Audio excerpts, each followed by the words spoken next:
The first gunshot came from behind the saloon, loud enough to startle the horses but not unusual enough to make anyone look up from their drinks or card games in Benton, Wyoming Territory, 1875. Sarah Dawson clutched her 5-year-old daughter Emma's hand tighter and quickened her pace toward the general store, keeping her eyes fixed firmly ahead, pretending not to notice the whispers that followed them down the dusty main street. "There goes the widow woman," one voice carried on the wind. "Though she ain't never been married proper." Sarah's cheeks burned, but she kept walking, the way she had for the past 5 years since arriving in Benton with nothing but a small trunk of belongings and a newborn baby. No ring, no husband, no explanation that satisfied the town's curiosity. "Mama, why are they always looking at us funny?" Emma asked, her innocent voice carrying too far in the quiet morning air. "They're just nosy, sweetheart," Sarah replied, adjusting her faded blue bonnet. "Don't pay them any mind." At 24, Sarah had grown accustomed to the sideways glances and hushed conversations that stopped when she entered a room. She'd built a life despite them, taking in mending and laundry, saving every penny until she could afford the tiny one-room cabin on the edge of town. It wasn't much, but it was theirs. They reached Harmon's general store just as Mrs. Peterson and her twin boys were exiting. The woman's lips pressed into a thin line of disapproval, and she pulled her sons closer as if whatever had cursed Sarah's life might be catching. "Good morning, Mrs. Peterson," Sarah said politely, as she always did. Mrs. Peterson nodded stiffly and hurried past without a word. Inside the store, Mr. Harmon greeted them with more warmth than most. "Morning, Miss Dawson, little Miss Emma. What can I help you with today?" "Just some flour and coffee, please. And a penny candy for Emma, if I can afford it." Emma's face lit up, her earlier questions forgotten at the prospect of something sweet. She skipped over to the glass jar of colorful candies while Sarah counted out coins from her small purse. The bell above the door jangled, and the atmosphere in the store immediately shifted. Sarah felt it before she even turned around the way Mr. Harmon straightened up, the sudden hush, the sense of someone substantial entering the room. "Mr. Jones." "Didn't expect to see you back so soon," Harmon said, his voice pitched higher than normal. Sarah glanced over her shoulder and saw him for the first time tall and broad-shouldered, with a weathered face that suggested both hardship and laughter. His clothes were trail-worn but well-kept, and he moved with the easy confidence of a man accustomed to making his own way in the world. "Cattle drive finished earlier than expected," he replied, his deep voice resonating in the small space. "Thought I'd pick up some supplies before heading back to the ranch." Of course. I'll be with you in just a moment," Harmon replied, hurriedly finishing Sarah's order. The stranger tipped his hat to Sarah. "Madam." "Mr. Jones," she acknowledged with a small nod, then turned back to the counter, hoping her face wasn't as flushed as it felt. "That'll be 38 cents, Miss Dawson," Harmon said. Sarah carefully counted out the coins, painfully aware of the man's presence behind her. As she finished, Emma tugged at her skirt. "Mama, can I have the red one?" she asked, pointing to a cherry-colored candy. "Yes, sweetie, Mr. Harmon, would you add, I'd be happy to get that for the little lady," the deep voice interrupted. Before Sarah could protest, the man had already placed a penny on the counter and smiled down at Emma. "If your mama doesn't mind, of course." Sarah hesitated, pride warring with her reluctance to disappoint her daughter. "That's very kind, but please, Mama." Emma's eyes were wide and hopeful. "All right, thank you, Mr. Blake Jones," he said, extending a calloused hand. "Just moved my operation to the old Wilson place outside of town." Sarah took his hand briefly. "Sarah Dawson, and this is my daughter, Emma." Blake knelt down to Emma's level, his smile warm and genuine. "Pleased to meet you, Miss Emma. That's a mighty pretty name for a mighty pretty young lady." Emma giggled, suddenly shy and half hid behind her mother's skirts. "Thank the gentleman, Emma," Sarah prompted. "Thank you for the candy, Mr. Jones," Emma said softly. Blake rose to his full height again, and Sarah was struck by how he seemed to fill the small store without trying. "My pleasure. You ladies have yourselves a fine day now." As Sarah gathered her purchases, she could feel his eyes on her, curious but not judgmental, a sensation so unfamiliar it made her nervous. Outside, Emma unwrapped her candy, face glowing with delight. "He was nice, Mama." "Yes, he was," Sarah agreed, guiding them toward home. "But remember, Emma, we don't accept gifts from strangers as a habit. Is he a cowboy? He looks like one in the picture books."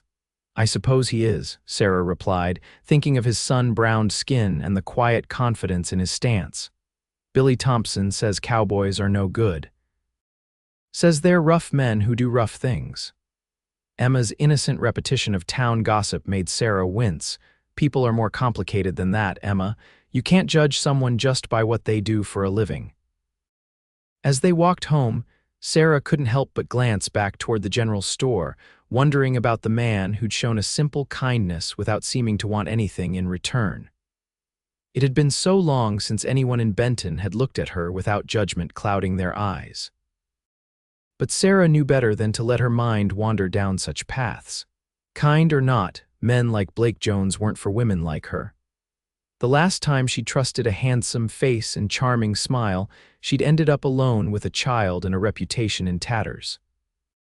That wasn't a mistake she could afford to make twice. The next week passed uneventfully, with Sarah taking in extra mending to prepare for the approaching winter. The weather had turned cooler, and Emma had outgrown her warmest dress from the previous year. With careful budgeting, Sarah hoped to have enough to buy fabric for a new one before the first snow. On Friday afternoon, Emma came running home from her day at the small schoolhouse, tears streaming down her face. Sarah dropped the shirt she was mending and caught her daughter in her arms. "Emma." "What happened? Are you hurt?" Emma buried her face in Sarah's shoulder, her small body shaking with sobs. "The boys at school, they said I don't have a pa because no man would want us." Sarah felt her heart break and anger surge simultaneously. "Oh, sweetheart, that's not true." "Not at all. They said I'm a bass. Don't you say that word," Sarah interrupted, pulling back to look into her daughter's tear-stained face. "Those boys were being cruel and they were wrong. You are perfect just as you are. But why don't I have a pa? Everyone else does." Sarah took a deep breath. She'd known this day would come eventually, but she'd hoped for a few more years before having to explain. "Sometimes, sweetheart, families look different. Some have a mother and father, some just have a mother or just a father or grandparents instead." "But why is our family different?" Sarah brushed Emma's dark curls back from her forehead. "Because the man who should have been your father wasn't ready to be one. That wasn't your fault or mine, it just happened that way." "Will I ever have a father?" The innocent question pierced Sarah's heart. "I don't know, Emma, but what I do know is that we have each other, and that's a lot to be thankful for." That evening, after Emma had fallen asleep, Sarah sat by their small window staring out at the darkness. In the distance, she could see the lights of town, the community that had never fully accepted her but was the only home Emma had ever known. Sarah had made her peace with her situation years ago, but hearing about Emma's pain at school had reopened wounds she thought had healed. The next morning, Saturday, found them at the general store again. Sarah needed thread, and she'd promised Emma they could look at fabric for a new winter dress, even if they couldn't afford to buy it yet. As they examined the bolts of cloth, the bell above the door rang and Blake Jones walked in.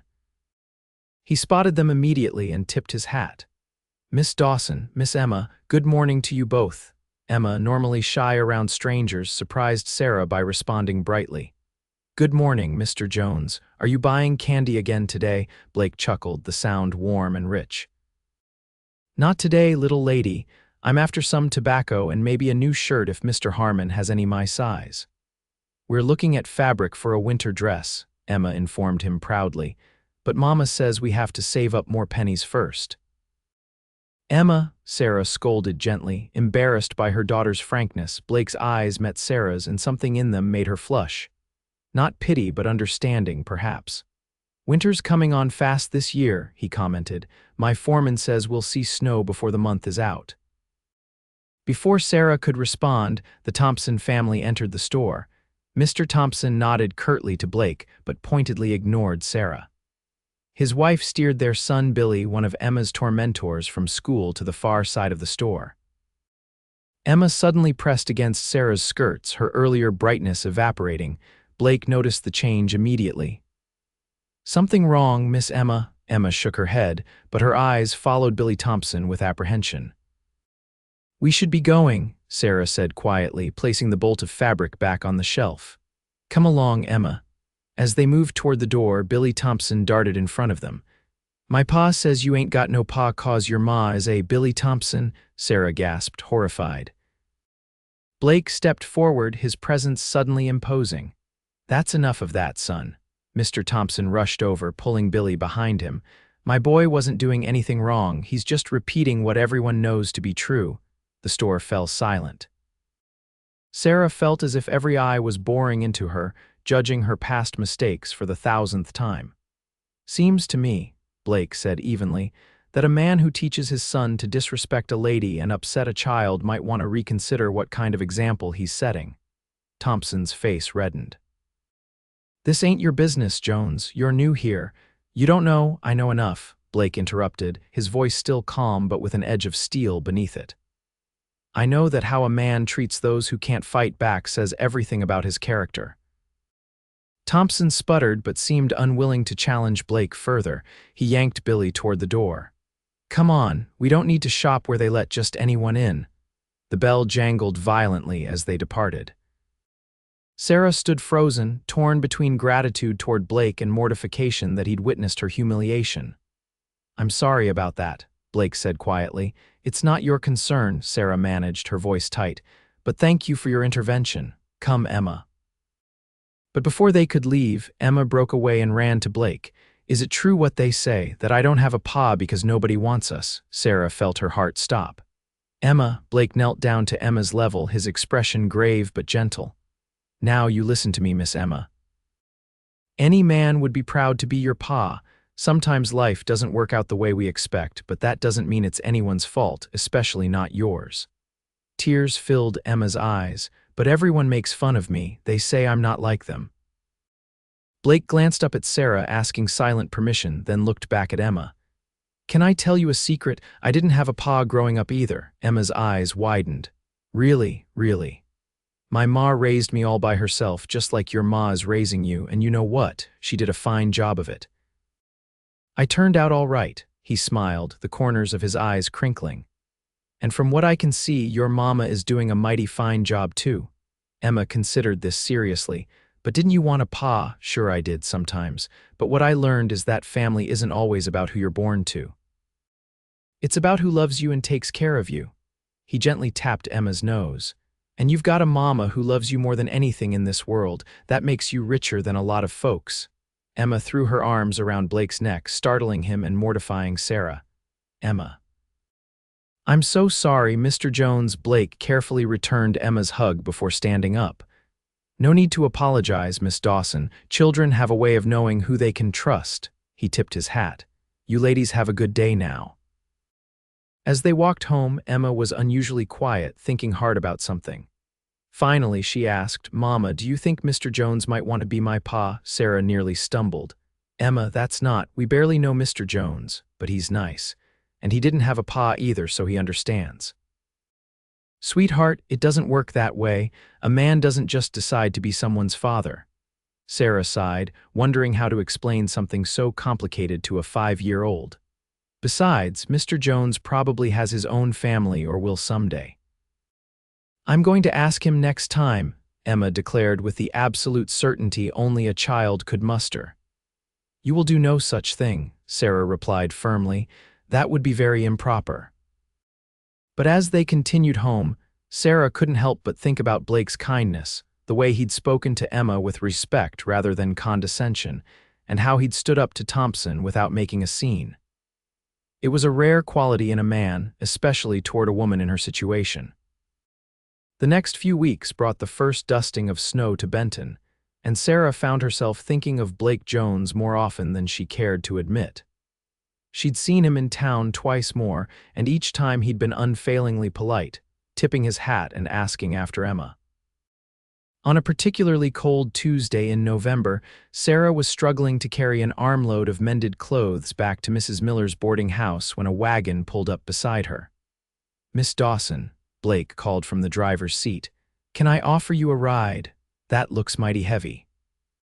Sarah hesitated, aware of the eyes watching from the milliner's shop across the street. "Thank you, but I can manage." Blake studied her for a moment, then nodded. "As you wish, though I reckon what folks are going to gossip about, they'll gossip about whether you're in my wagon or not." The simple truth of his statement made Sarah smile despite herself. "You're probably right about that, so you might as well be comfortable while they talk," he added, extending a hand. After another moment's hesitation, Sarah accepted his help into the wagon. "I'm going to Mrs. Miller's boarding house." "I know it," he replied, clicking to the horses. "I stayed there my first week in town." They rode in silence for a moment before Sarah said, "Thank you for what you said to Emma that day in the store. It meant a lot to her." Blake nodded. "She's a special girl.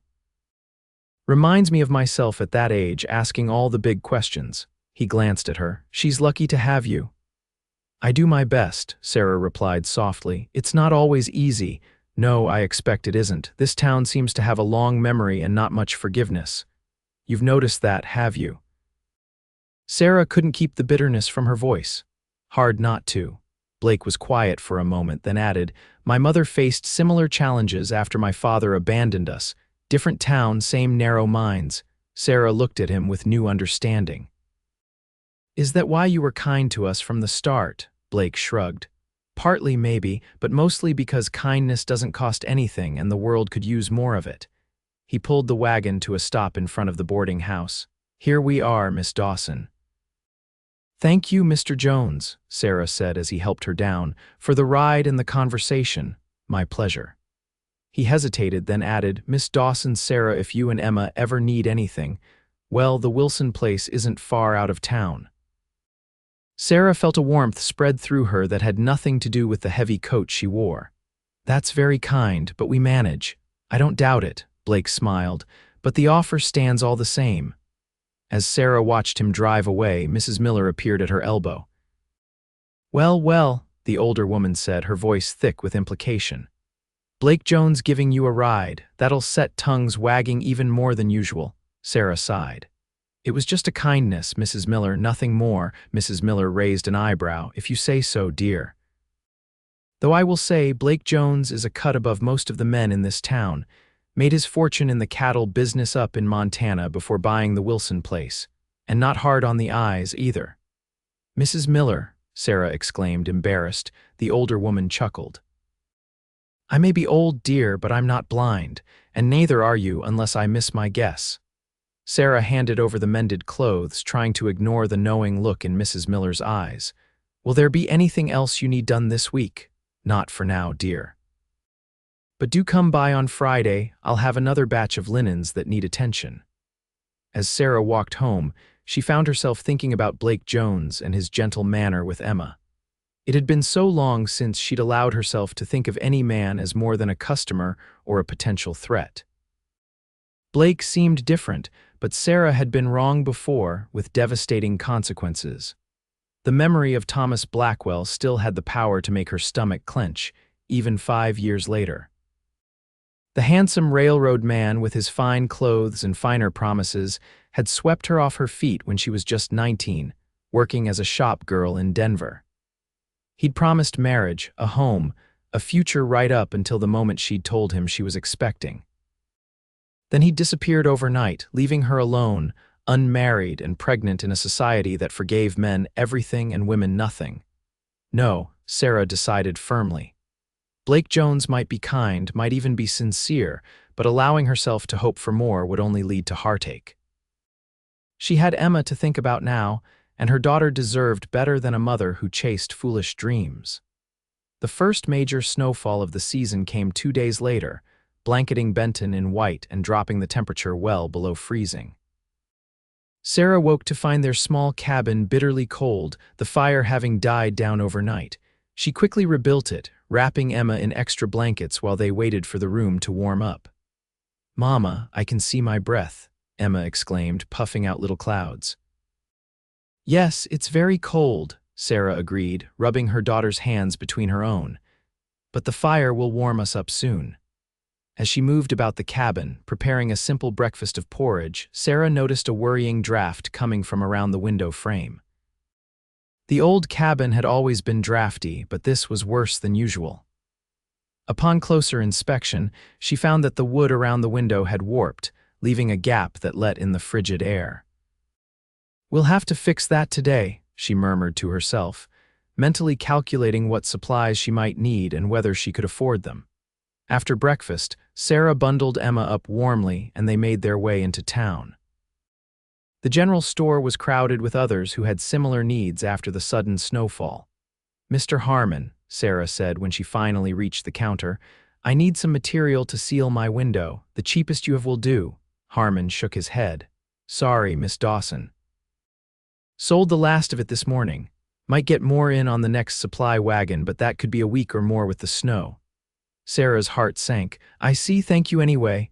"Mama, I'm cold," Emma whispered, pressing against her side. "I know, sweetheart, we'll figure something out."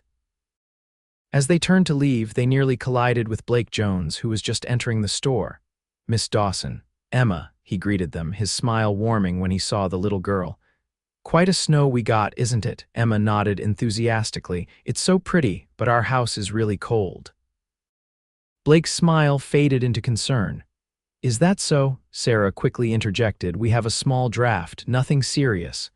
I was hoping to buy some materials to fix it, but Mr. Harmon is sold out." Blake frowned thoughtfully. "What kind of draft are we talking about?" "Just a gap around the window frame. The wood warped in the cold, I think." "I have some extra materials at the ranch," Blake offered. "I'd be happy to bring them by and take a look at that window for you." Sarah immediately stiffened. "That's very kind, but I couldn't impose." "It's no imposition. I was heading back out that way anyhow, and if your cabin's on the edge of town like I think, it's right on my path." "Please, Mama," Emma pleaded, her eyes bright with excitement at the prospect of a visitor. "Mr. Jones can fix our window and then we won't be so cold." Sarah hesitated, torn between pride and practical necessity. The temperature was dropping further and Emma's health had to come first. "All right," she finally agreed. "Thank you, Mr. Jones." "Blake," he corrected gently. "If I'm coming to fix your window, I think you can call me Blake." "Blake," Sarah repeated, the name feeling strange and intimate on her tongue. "We're in the small cabin just past the creek where the main road turns north." "I know it," he nodded. "I'll be by in about an hour if that suits you." True to his word, Blake arrived at their cabin precisely an hour later. His wagon was loaded with not only window sealing materials but also firewood, far more than Sarah could have afforded to buy. "I thought you might need this," he said simply when she began to protest. "Winter's set in early this year." Sarah watched as he efficiently unloaded the wagon, stacking the firewood neatly against the side of the cabin. Emma followed him like a shadow, chattering excitedly and asking questions about his ranch and his horses. Inside, Blake examined the window with a critical eye. "This needs more than just sealing," he observed. "The whole frame's coming loose. I can fix it properly, but it'll take a couple of hours." "We couldn't ask you to. You didn't ask," Blake interrupted gently. "I offered. And I don't make offers I don't intend to keep." While he worked, Emma watched in fascination and Sarah prepared coffee. The small cabin felt different with Blake's presence, warmer somehow, and not just because he'd built up the fire to a roaring blaze. "Have you always been a rancher?" Sarah asked as she handed him a cup of coffee. Blake took a sip, nodding appreciatively. "No, madam. Started as a cowhand when I was 15, worked my way up, saved every penny until I could buy my first few head of cattle, built from there." "That's impressive," Sarah said sincerely. Blake shrugged. "Just stubborn, my mother would say." He turned back to the window, measuring a piece of wood. "What about you? Have you always lived in Benton?" "No," Sarah replied, her hands automatically finding mending to occupy them as they talked. "I came here from Denver 5 years ago, right after Emma was born. I had a distant cousin who lived here, thought we might make a fresh start." "And did you make a fresh start?" Sarah considered the question. "In some ways, we have a roof over our heads and food on the table." "That's more than many can say. But not exactly the welcome you hoped for," Blake surmised, his eyes understanding. "Small towns have long memories and strict ideas about propriety," Sarah said carefully. A woman alone with a child and no husband. Well, you've seen how some folks react. Blake nodded, hammering a nail with perhaps more force than necessary. People are quick to judge what they don't understand. My mother used to say that those who throw the most stones usually have the most to hide themselves. They fell into a companionable silence, broken only by the sound of Blake's work and Emma's occasional questions. By the time he finished, the window was not only properly sealed but reinforced and more secure than it had been since Sarah moved in. "There," Blake said, stepping back to admire his work. "That should hold through the winter and beyond." "I don't know how to thank you," Sarah said, genuinely moved by his kindness. "At least let me pay you for the materials." Blake shook his head firmly. "Not necessary." "Consider it a neighborly gesture." "You've been more than neighborly," Sarah insisted. "At least stay for supper. It's not much, just stew, but it's hot and there's plenty." Blake hesitated, then smiled. "Well, I never could turn down a home-cooked meal, thank you." As they ate around the small table, Emma regaled Blake with stories about school and her friends, carefully avoiding any mention of the bullying. Sarah watched their interaction, struck by how natural Blake was with her daughter, treating her with the same respect he showed adults. "Mr. Jones," Emma said suddenly during a lull in conversation, "do you have children?" "Emma," Sarah scolded, embarrassed by her daughter's directness. Blake chuckled. "It's all right. No, Miss Emma, I don't have any children of my own. Would you like some?" Emma pressed, ignoring her mother's mortified expression. "Someday, perhaps," Blake answered carefully. "If I were fortunate enough to have a family," Emma nodded seriously. "I think you'd be a good pa." An awkward silence fell over the table. Sarah was about to change the subject when Blake spoke again, his voice soft. "That's about the nicest compliment I've ever received, Miss Emma. Thank you." Later, as Blake was preparing to leave, Emma had already fallen asleep, exhausted from the excitement of the day. Sarah walked him to the door, suddenly shy. "Thank you again for everything. The window, the firewood, it was all very kind." Blake studied her face in the lamplight. "May I speak plainly, Sarah?" Surprised by his serious tone, she nodded. "I've been watching how this town treats you, and it doesn't sit right with me. You're a good woman raising a wonderful daughter under difficult circumstances. You deserve better than cold shoulders and cruel whispers." Sarah felt her throat tighten with unexpected emotion. "It's kind of you to say so. It's the truth," Blake said simply. "And I want you to know that if you ever need anything at all, my door is open to you and Emma. No strings attached, no expectations, just one person helping another." Sarah didn't know what to say. It had been so long since anyone had offered her unconditional support that she hardly knew how to receive it. "Thank you," she finally managed. "That means more than you know." Blake nodded, then reached out tentatively to brush a strand of hair from her face, the gesture so gentle it made her breath catch. "Good night, Sarah Dawson." "Good night, Blake." As she watched him drive away, Sarah felt something shift inside her, a small, fragile seed of hope taking root where she thought nothing could grow again. The weeks leading up to Christmas brought more snow and bitter cold to Benton. True to his word, Blake stopped by the cabin every few days, always with some practical excuse, bringing more firewood, checking on the window repair, delivering a small bag of apples or candies for Emma that happened to be extra at the ranch. Sarah knew the town was talking. She saw the looks when Blake greeted her warmly on the street, heard the whispers when he insisted on carrying her parcels after encountering her at the general store. But for the first time in 5 years, she found herself caring less about the gossip. Emma, meanwhile, had blossomed under Blake's attention.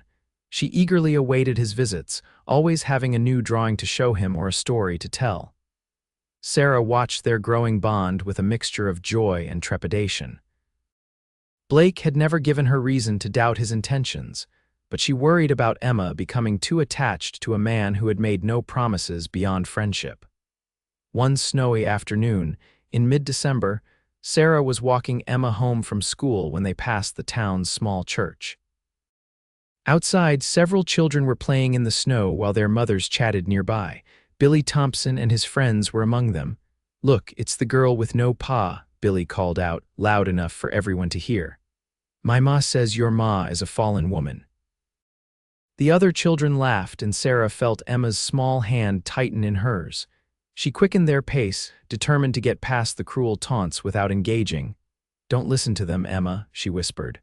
"Remember what we talked about." But Emma suddenly pulled free of her grip and turned to face the group of children. "I do too have a pa," she shouted, her small face flushed with anger and hurt. "Mr. Blake is my pa now, and he's better than all your pa's put together." Sarah froze, horrified. The mothers outside the church turned to stare, their expressions ranging from shock to vindicated suspicion. "Emma, no," Sarah said urgently, taking her daughter's hand again. "Mr. Blake is our friend, not your father. Come along now." But the damage was done. As Sarah hurried Emma away, she could hear the women's voices rising in excited gossip behind them. "Mr. Blake is not your father, Emma," Sarah said firmly once they were out of earshot. "You shouldn't have said that." Tears filled Emma's eyes, "but he acts like a pa. He brings us things and fixes our house and tells me stories, and he said family is about who takes care of you, not just who you're born to." Sarah sighed, kneeling in the snow to look her daughter in the eye. "He did say that, and it's true, but that doesn't make him your father, sweetheart. Mr. Blake is a kind man who has helped us, but he hasn't made any promises to stay in our lives forever." "But he could be my pa," Emma insisted stubbornly. "I could ask him. I bet he'd say yes." "Emma, please," Sarah begged, feeling panic rise in her chest. "You cannot ask Mr. Blake such a thing. It would be very improper and might make him uncomfortable. Do you understand?" Emma nodded reluctantly, but Sarah could see the wheels turning in her daughter's mind. The seed of an idea had been planted, and Sarah feared what might come of it. By the next morning, word had spread throughout Benton that Emma Dawson was claiming Blake Jones as her father. Sarah felt sick with embarrassment and worry. What would Blake think when he heard? Would he distance himself from them now, not wanting to be associated with such rumors? She kept Emma home from school, using the heavy snowfall as an excuse, and tried to explain again why the child's claims were inappropriate. But Emma remained convinced that Blake would be happy to be her father if only someone would ask him properly. 3 days passed with no sign of Blake. Sarah told herself it was just the weather keeping him away, but as each day went by without his usual visit, her anxiety grew. Had he heard the rumors and decided they were too much trouble? Had she destroyed their friendship by allowing Emma to become too attached? On the 4th day, Sarah was hanging laundry to dry inside the cabin when she heard the familiar sound of a wagon approaching. Her heart leapt, then immediately sank as she considered what Blake might say. Emma heard it too and ran to the window. "It's Mr. Blake," she cried excitedly. "Can I go say hello? Please, Mama?" "Emma, wait," Sarah called, but her daughter was already flinging open the door and running out into the snow. Sarah hurried after her, her stomach knotted with dread. She reached the door just in time to see Emma throw herself at Blake as he climbed down from the wagon. "Mr. Blake, I missed you," Emma exclaimed. "Where were you?" Blake laughed, swinging Emma up into his arms with practiced ease. "I had to go to Cheyenne for some ranch business, Miss Emma. But I brought you something back." He set her down and reached into his coat pocket, pulling out a small wooden horse, intricately carved. "Made it myself during the evenings at the hotel." Emma gasped with delight, taking the toy reverently. "It's beautiful, thank you." Blake looked up then and saw Sarah standing in the doorway. His smile softened, becoming something more intimate that made her heart race. "Miss Dawson, I hope you don't mind the surprise visit." "Not at all," Sarah managed, though her voice sounded strained even to her own ears. "Would you like to come in? It's freezing out here." Inside, Emma immediately began showing Blake her latest drawings while Sarah made coffee with trembling hands. She needed to talk to him about what Emma had said, but she couldn't do it with her daughter present. As if reading her thoughts, Blake said, "Miss Emma, I noticed some mighty fine icicles hanging from that big tree out front. Why don't you go see if you can count them all? I'll bet there are at least 20. Emma eagerly agreed, pulling on her coat and mittens. "I'll count every one." She promised as she headed outside. Once she was gone, an awkward silence fell between Sarah and Blake. "I suppose you've heard the rumors," Sarah finally said, unable to look him in the eye. Blake nodded slowly. "I have. I'm so sorry. Emma didn't mean any harm." She was being teased about not having a father and she just lashed out. Sarah twisted her hands together nervously. I've spoken to her about it, explained that she shouldn't have said such things. Sarah, Blake said gently, moving to stand before her, look at me please. Reluctantly, she raised her eyes to his. I'm not upset about what Emma said. You're not, Sarah asked, confused. No, Blake took a deep breath. In fact, I've been doing a lot of thinking while I was in Cheyenne, about you and Emma, about what I want for my future. Sarah's heart began to pound so loudly she was certain he could hear it. I know we haven't known each other long, Blake continued, his usually confident voice tinged with uncertainty. And I know you have every reason to be cautious, but I've come to care deeply for both you and Emma. Blake, Sarah whispered, hardly daring to believe what she was hearing. I'm not asking for any promises right now, he hurried to add. I understand you need time to trust again, but I wanted you to know that I'm not going anywhere, rumors or no rumors, and if someday you might consider. Well, making those rumors true, I would be the happiest man in Wyoming Territory. Tears filled Sarah's eyes. I don't know what to say, Blake smiled, taking her hands in his. You don't have to say anything yet. Just know that my feelings are sincere, and when you're ready, if you're ever ready, I'll be here.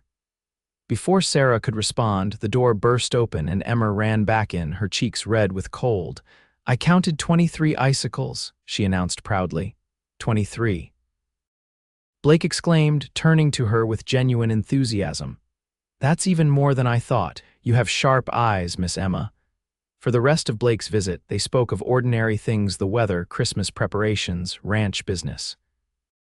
But something had changed between them, an unspoken understanding that made Sarah's heart lighter than it had been in years. As Blake prepared to leave, he hesitated at the door. I almost forgot. The Christmas social at the church is this Saturday. I was wondering if you and Emma might like to attend. With me? Sarah stared at him in shock. The Christmas social was the biggest event of the year in Benton, attended by every respectable family in town. For Blake to escort her and Emma would be a clear statement about his intentions toward them. Are you sure? She asked quietly. People will talk. Let them, Blake replied with a shrug. I'm not ashamed to be seen with the two finest ladies in Benton. Emma, who had been listening intently, clapped her hands in excitement. Can we go, Mama, please? Looking from her daughter's hopeful face to Blake's steady gaze, Sarah made her decision. Yes, we would be honored to accompany you. The next few days passed in a flurry of preparation. Sarah took out her best dress, a dark blue wool that was several years out of fashion, but still presentable, and spent hours refreshing the trim and pressing out the wrinkles. For Emma, she stayed up late into the night, taking apart one of her own old dresses to remake into a festive red frock for her daughter. On Saturday evening, Blake arrived in his wagon, which he had cleaned and decorated with pine boughs for the occasion. He himself was nearly unrecognizable in a fine suit, his hair neatly combed, his usually stubbled face clean-shaven. My goodness, Sarah said when she opened the door to him. You look very handsome, Mr. Jones. Blake's eyes traveled over her blue dress appreciatively. And you look beautiful, Miss Dawson. He knelt down to Emma's level. And what about you, Miss Emma? You look like a Christmas angel in that red dress. Emma twirled happily. Mama made it for me. Do you really think I look like an angel? The prettiest angel I've ever seen, Blake confirmed, offering her his hand with a bow that made her giggle. The ride to the church was filled with Emma's excited chatter, but Sarah found herself growing increasingly nervous as they approached. She hadn't attended a social event in Benton since arriving 5 years ago, having learned early on that her presence made others uncomfortable. It'll be all right, Blake said quietly, seeming to sense her anxiety. You have every right to be there, and I'll be right beside you. The church was decorated with evergreen boughs and candles, warm lights spilling from every window. Inside, tables laden with food lined one wall, while a small group of local musicians played Christmas carols in the corner. Nearly every family in town was present, dressed in their finest clothes and mingling in animated groups. A hush fell over the room as Blake escorted Sarah and Emma through the door, his hand resting lightly on the small of Sarah's back. She could feel the weight of dozens of stares, could almost hear the whispers beginning. "Miss Dawson," Reverend Parker approached them first, his wife at his side. "How lovely to see you here, and Miss Emma, what a beautiful dress." "Thank you, Reverend," Sarah replied, surprised by the warm welcome. "Mrs. Parker." "Jones," the Reverend nodded to Blake. "Good to see you participating in community events." "Wouldn't miss it, Reverend," Blake replied easily. "Especially with such charming companions." As the evening progressed, Sarah was astonished to find that Blake's presence seemed to act as a shield against the worst of the town's judgment. While some, like the Thompsons, pointedly avoided them, others who had never given Sarah the time of day suddenly found reasons to introduce themselves or include her in conversations. "It's amazing what the approval of a successful rancher can do," Sarah murmured to Blake as they watched Emma playing games with other children who, for once, weren't shunning her. "It shouldn't take my presence for people to treat you with respect," Blake replied, his voice tight with controlled anger. "But if it opens a few doors for you and Emma, I'm glad of it." The highlight of the evening came when the musicians struck up a waltz, and couples began to take to the makeshift dance floor at the center of the room. "May I have this dance?" Blake asked, extending his hand to Sarah. She hesitated, looking around at the townspeople watching them. "I don't know if that would be wise." "Sarah," Blake said softly, "I didn't bring you here to hide in the corner. I brought you here because I'm proud to be with you. Dance with me." Something in his eyes, hope, perhaps, or a vulnerability she hadn't seen before, made her decision for her. She placed her hand in his and allowed him to lead her onto the floor. Blake was a surprisingly graceful dancer, guiding her with confidence through the steps of the waltz. As they moved together, the room seemed to fade away until there was only the music and the warmth of his hand at her waist, the steady blue of his eyes holding hers. "I never thought I'd dance again," Sarah admitted quietly. "After everything that happened, I thought that part of my life was over." Blake's hand tightened slightly on hers. "Nothing's over until you decide it is, Sarah. The past is past. It's what you do with today that matters." As the music drew to a close, Blake didn't immediately release her hand. Instead, he leaned closer and whispered, "Thank you for giving me this evening. It means more than you know." The spell was broken by Emma running up to them, her face alight with excitement. "Mama, Mr. Blake, did you see me playing with the other children? Mary Thompson even shared her cookies with me." "That's wonderful, sweetheart," Sarah said, smoothing Emma's hair. "Are you having a good time, the best time ever?" Emma declared. "Can Mr. Blake come home with us after to read me a story before bed?" Sarah glanced at Blake, who smiled. "If your mama doesn't mind, I'd be honored to read you a story, Miss Emma."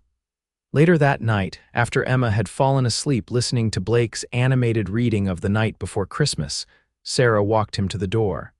"Thank you for tonight," she said softly. "You've given Emma a Christmas memory she'll never forget." Blake reached out to take her hand, his thumb gently stroking her palm. "And what about you, Sarah? Was it a good memory for you too?" Sarah looked up at him, allowing herself for the first time to fully acknowledge the feelings that had been growing in her heart. "Yes," she whispered. "One of the best." Blake's eyes darkened, and he stepped closer, his free hand coming up to cup her cheek. "May I kiss you, Sarah Dawson?" Her breath caught in her throat, but she nodded, unable to form words. Blake leaned down, and his lips met hers in a kiss so gentle it brought tears to her eyes. It was a question and a promise all at once, filled with more tenderness than Sarah had thought possible. When they finally parted, Blake rested his forehead against hers. "I think I'm falling in love with you," he whispered. "I didn't mean for it to happen so quickly, but there it is." Sarah closed her eyes, overwhelmed by emotions she had locked away for years. "I'm scared, Blake." "The last time I trusted someone." "I know," he assured her, "and I won't rush you, but I want you to know that what I feel for you and Emma is real, and when you're ready to believe that, I'll still be here." As she watched him ride away into the snowy night, Sarah allowed herself to imagine, just for a moment, a future where she wasn't alone anymore, a future with Blake Jones in it. Christmas morning dawned clear and cold, with sunlight glinting off the fresh snow.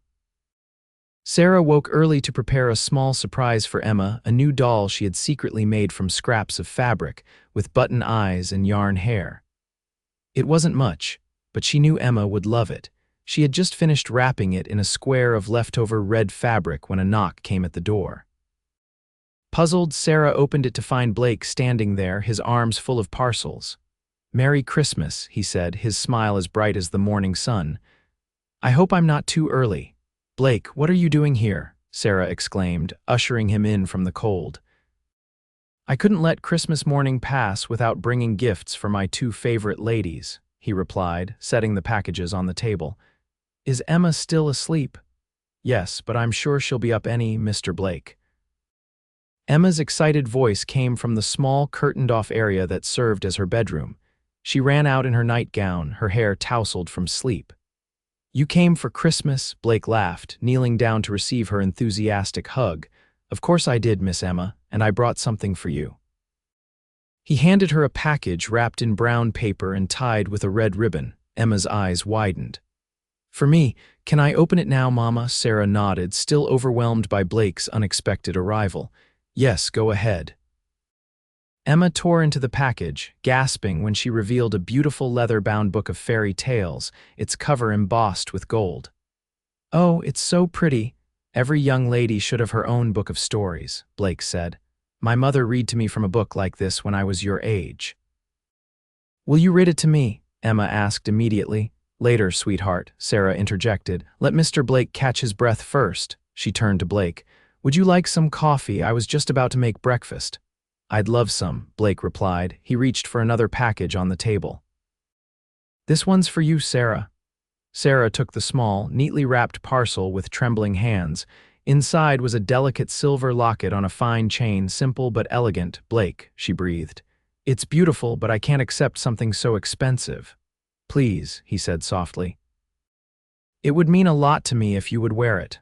Sarah looked from the locket to Blake's hopeful face and found she couldn't refuse him. "Thank you. It's the loveliest gift I've ever received." "Open it," he prompted. Sarah carefully opened the locket to find it empty except for a small piece of paper folded inside. Unfolding it, she read the message written in Blake's neat handwriting. "For new beginnings and precious memories. Yours, Blake." Tears pricked at her eyes. "Will you help me put it on?" Blake's fingers were surprisingly deft as he fastened the chain around her neck, his touch lingering on her skin. The locket rested just above her heart, a tangible reminder of the connection growing between them. The rest of Christmas Day passed in a blur of simple joys, a breakfast that Blake insisted on helping prepare, reading from Emma's new book by the fire, and an impromptu snowball fight outside that left all three of them breathless with laughter. As the short winter day began to fade, Blake reluctantly announced that he needed to return to the ranch. "My foreman and the boys are expecting me back for Christmas supper," he explained. "I promised I'd only be gone for the morning." "Of course," Sarah said, trying not to show her disappointment. "You've already given us so much of your day." Blake hesitated, then said, "I'd like to invite you both out to the ranch tomorrow if you're willing. Nothing fancy, just dinner and maybe a tour of the place." Emma might enjoy seeing the horses. "Horses?" Emma exclaimed. "Oh, please can we go, Mama?" Sarah found herself nodding before she could overthink it. "We'd love to, Blake, thank you." The next day brought Sarah and Emma to the Wilson Ranch, a substantial property about 3 miles outside of Benton. The main house was larger than Sarah had imagined, a well-built 2-story structure with a wide porch and solid furnishings that spoke of Blake's success, but also his practical nature. "It's not much compared to some of the big spreads," Blake said as he showed them around, "but it's mine, free and clear." "It's wonderful," Sarah replied honestly. The house was clean and well-ordered with a large kitchen and comfortable sitting room.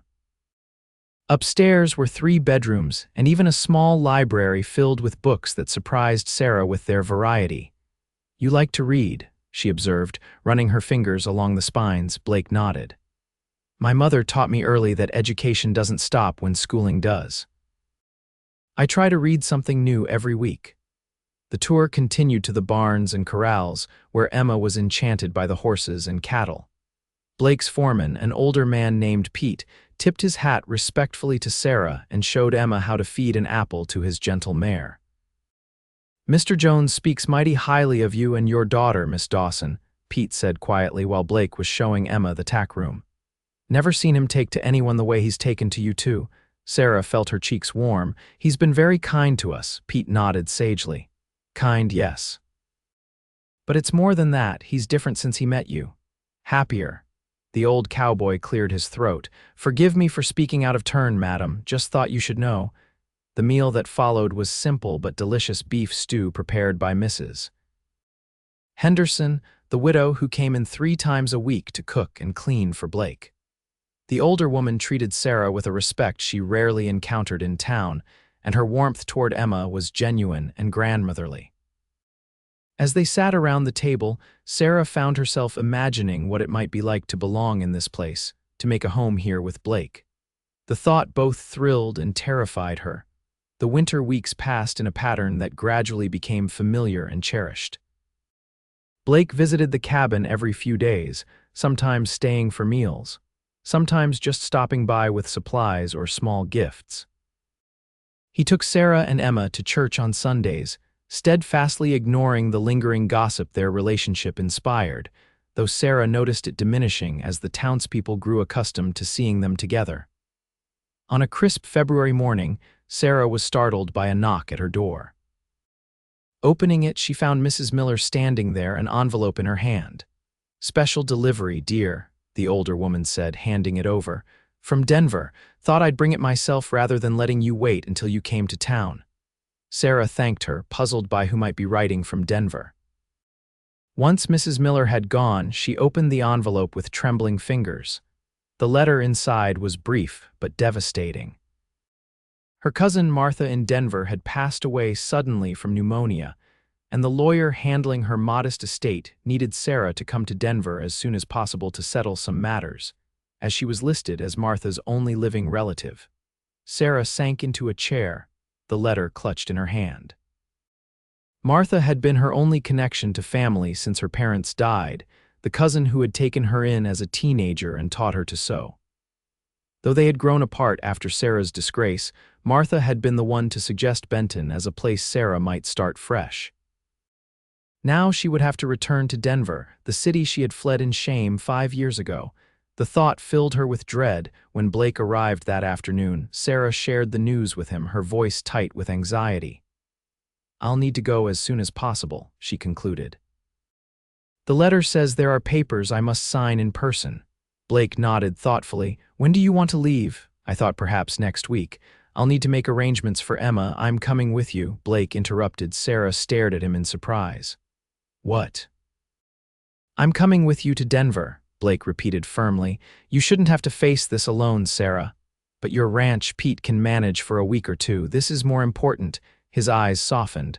"Unless you'd rather go alone." Sarah felt a wave of relief wash over her. "No," she admitted. "I'd be grateful for your company, but what about Emma?" Mrs. Henderson would be happy to have her stay at the ranch. She's mentioned more than once how much she enjoys Emma's company. "You've thought of everything," Sarah said, a small smile breaking through her worry. Blake took her hand, his expression serious. "That's what you do when you care about someone, Sarah. You think about what they need and try to provide it." 2 weeks later, Sarah found herself stepping off the train in Denver, Blake steady at her side. The city had grown in the 5 years since she'd left, but much remained familiar, too familiar, bringing back memories she'd tried to bury. The meeting with the lawyer was straightforward. Martha had left Sarah her small house and modest savings, a more substantial inheritance than Sarah had expected. There were papers to sign, decisions to make about the property, and personal effects to sort through. Blake accompanied her through it all, offering quiet support and practical advice without ever overstepping. In the evenings, at the respectable hotel where he had insisted on getting them separate rooms, they would sit in the lobby and talk about the day, making plans for their return to Benton. On their 3rd day in Denver, as they were walking back to the hotel after visiting Martha's house, Sarah froze at the sight of a well-dressed man approaching from the opposite direction. "Sarah," Blake asked, concerned by her sudden tension. What's wrong? Thomas, she whispered, her voice barely audible. The man had seen them now and was slowing his steps, his face registering first surprise, then calculation. Sarah Dawson, he called, approaching with a confidence that made Sarah's stomach clench. What an unexpected pleasure. It's been, 5 years? Hello, Thomas, Sarah managed, grateful for Blake's solid presence beside her. Thomas Blackwell looked much as he had 5 years ago, handsome in a polished way, with clothes that spoke of money and success. His eyes moved from Sarah to Blake with undisguised curiosity. Won't you introduce me to your companion? Thomas asked, his tone suggesting he had every right to know. Sarah swallowed hard. Blake Jones, this is Thomas Blackwell, an acquaintance from when I lived in Denver. Blake's hand closed around hers, warm and reassuring. Mr. Blackwell, he acknowledged with a nod that was polite but nothing more. Something in Blake's manner made Thomas straighten, his smile becoming more forced. I heard you left town rather suddenly, Sarah. Never did get to say a proper goodbye, the implication in his words that he would have wanted to made anger flare in Sarah's chest. As I recall, you were the one who disappeared without a word when I told you I was expecting a child. Thomas had the grace to look uncomfortable. Yes, well. I was young, unprepared for that kind of responsibility. And I wasn't, Sarah asked, finding her voice growing stronger. I was 19, Thomas, and you left me to face everything alone. Blake's hand tightened on hers, but he remained silent, letting her fight her own battle. Thomas glanced around, clearly concerned about who might be listening. Perhaps we could discuss this somewhere more private. I'd be happy to buy you both dinner, catch up properly. No, thank you, Sarah replied firmly. I have nothing more to say to you, Thomas. Is she well? Thomas asked suddenly, his voice dropping. The child, Sarah stared at him, shocked by the question after 5 years of silence. Her name is Emma, and yes, she's thriving, no thanks to you. I've thought about her, Thomas admitted, about both of you. I've often wondered if I made a mistake. You did, Blake interjected, speaking for the first time. But it turned out to be the best thing that ever happened to Sarah and Emma. They're building a good life, one that doesn't need your belated concern. Thomas bristled. I don't believe this is any of your business, Mr. Jones. On the contrary, Blake replied evenly. Sarah and Emma are very much my business. He turned to Sarah. Shall we continue to the hotel, darling? We have plans to finalize for our return home. Sarah nodded, grateful for his steady presence. Goodbye, Thomas, she said, meeting her former lover's eyes one last time. I wish you well, but please don't try to contact me or Emma again. As they walked away, Sarah felt lighter somehow, as if a weight she hadn't known she was carrying had finally been lifted from her shoulders. Thank you, she whispered to Blake. For what? He asked. For being there, for letting me handle it myself. For not punching him, which I know you wanted to do. Blake's mouth quirked in a half smile. I did consider it, but I figured you deserved the satisfaction of putting him in his place yourself. That night, sitting in the quiet corner of the hotel lobby, Sarah told Blake the full story of her relationship with Thomas, the whirlwind courtship, the promises made, the devastating abandonment. She held nothing back, feeling that he deserved the complete truth before their relationship progressed any further. I was so naive, she concluded. I believed everything he said because I wanted to believe it. And when he left, I was too ashamed to stay in Denver, too afraid of what people would say when they realized I was expecting. You were young, Blake said gently, and he took advantage of that. Maybe, but I still made choices I have to live with. Sarah looked down at her hands. I don't regret Emma, never that, but I do regret trusting so easily, being so foolish. Sarah, Blake said, waiting until she looked up at him. What happened with Thomas doesn't define who you are. The woman I know is strong, resilient, devoted to her daughter, and braver than anyone I've ever met. That's the Sarah Dawson I've come to love. Sarah's breath caught at his declaration. Love? Blake nodded, his eyes never leaving hers. Yes, love, I love you, Sarah Dawson. I love your determination, your kindness, your fierce protection of Emma. I love the way you refuse to be beaten down by what others think of you, and I'd be honored if you'd consider becoming my wife. For a moment, Sarah couldn't speak, overwhelmed by emotions too complex to name. "I know it's sudden," Blake continued quickly, "and I understand if you need time to think about it, but seeing you face Thomas today, watching you stand up for yourself and Emma, it made me realize I don't want to wait any longer to tell you how I feel." "Blake," Sarah finally managed, tears filling her eyes. "I love you too. I have for months now, but marriage, are you sure? You know what people will say, that you're taking on another man's child, that I'm not the kind of wife a successful rancher should have." "Let them talk," Blake said firmly. "All I care about is building a life with you and Emma. The rest is just noise." "What about Emma?" Sarah asked, though her heart was already singing with joy. "This affects her too," Blake smiled. "I think Emma made her feelings clear when she told the whole town I was her father. But if you need to hear it from me, I love that little girl as if she were my own. I want to be her father in every way that matters." 2 days later, they boarded the train back to Benton, Sarah wearing not only the silver locket Blake had given her for Christmas, but also a simple gold ring he had purchased in Denver after she had accepted his proposal. "Are you nervous about telling Emma?" Blake asked as the train pulled away from the station. Sarah shook her head. "No, she'll be ecstatic. I'm more concerned about how quickly word will spread in Benton." "Let it spread," Blake said, taking her hand. "I have nothing to hide and everything to celebrate." When they arrived at the ranch, Emma came running out to meet them, flinging herself into Sarah's arms with such force that she nearly knocked her over. "Mama, I missed you so much, Mrs. Henderson let me help bake cookies, and Mr. Pete showed me how to brush the horses, and I got to sleep in the big house every night," Sarah laughed, hugging her daughter tightly. "I missed you too, sweetheart. Were you a good girl for Mrs. Henderson?" "The best, Mrs. Henderson confirmed, coming down from the porch.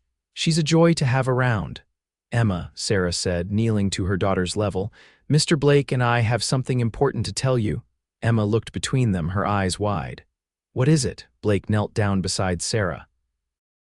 "Your mother has done me the great honor of agreeing to be my wife," he said solemnly. "And I was hoping that you might agree to be my daughter." Emma stared at him for a long moment, her small face scrunched in concentration. "Does that mean you'll be my pa for real, not just pretend?" "Yes," Blake replied, his voice thick with emotion. "If you'll have me, I'd like very much to be your pa for real." Emma's response was immediate and enthusiastic. She threw her arms around Blake's neck, nearly knocking him backwards. "Yes, yes, I wanted you to be my pa forever and ever." Over Emma's head, Blake's eyes met Sarah's, both of them blinking back tears of joy. That Sunday, Reverend Parker announced their engagement from the pulpit, his tone warm with approval.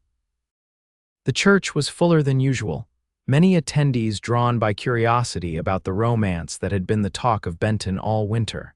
As they left the service, Mrs. Peterson, who had once pulled her sons away from Sarah as if she carried disease, approached with a hesitant smile. "Miss Dawson," she said, "I wanted to offer my congratulations. Mr. Jones is a fine man." "Thank you, Mrs. Peterson," Sarah replied, surprised by the overture, "and I wanted to apologize for my unkindness in the past," the woman continued, looking genuinely contrite. "It wasn't Christian of me, and I hope you can forgive me." Sarah was speechless for a moment, then found her voice. "Of course, thank you for saying that." As Mrs. Peterson moved away, Blake leaned close to Sarah's ear. "See, people can change." "Some people," Sarah amended, watching as the Thompsons deliberately crossed to the other side of the churchyard to avoid speaking to them. "The ones who matter," Blake replied. "The rest will come around eventually, and if they don't, well, their loss." They were married 3 weeks later in a simple ceremony at the church, attended by nearly the entire town. Emma, radiant in a new dress Blake had insisted on buying for her, stood beside them, beaming with pride and joy. When Reverend Parker pronounced them husband and wife, Blake kissed Sarah with a tenderness that brought tears to her eyes. But it was what happened next that she would remember most clearly for the rest of her life. As they turned to face the congregation as Mr. and Mrs. Jones, Blake suddenly knelt down in front of Emma, taking her small hands in his. "Emma," he said, his voice carrying clearly through the hushed church, Today I married your mother, but I want you to know that I'm making a promise to you too.